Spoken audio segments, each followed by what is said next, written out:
ताज़ा तरीन वीडियोस के लिए चैनल को सब्सक्राइब करके बेल आइकन और ऑल नोटिफिकेशन पर क्लिक करें ताकि आपको मिले हर खबर सबसे पहले।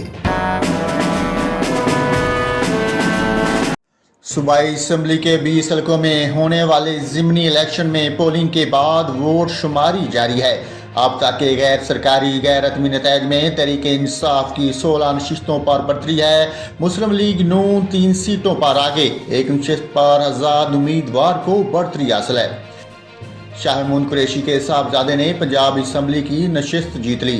पाकिस्तान तहरीक इंसाफ के रहनुमा फवाद चौधरी ने कहा कि लोगों ने पंजाब हुकूमत बनाने के लिए वोट नहीं दिया, लोगों ने इमरान खान के बयानिए को वोट दिया है। फवाद चौधरी का मजीद कहना था कि मौजूदा इलेक्शन कमीशन के साथ जनरल इलेक्शन में जाना ज्यादती होगी। हमारी तरफ वजीर आला के उम्मीदवार परवेज इलाही होंगे। दूसरी जानब मियां नवाज शरीफ और वजीर आज़म मियां शहबाज शरीफ के दरमियान टेलीफोनिक रब्ता हुआ। पार्टी राय के मुताबिक मियां नवाज शरीफ ने इस मौका पर कहा कि हम आवाम की राय का एहतराम करते हैं। पार्टी राय के मुताबिक मियां नवाज शरीफ ने कहा कि अभी तक रिजल्ट आ रहे हैं, मुश्किल फैसलों की वजह से नून लीग को नुकसान उठाना पड़ा। नवाज शरीफ ने शहबाज शरीफ को हदायत की कि वाज़ेह रिजल्ट आने के बाद आइंदा का लाया अमल तय किया जाए।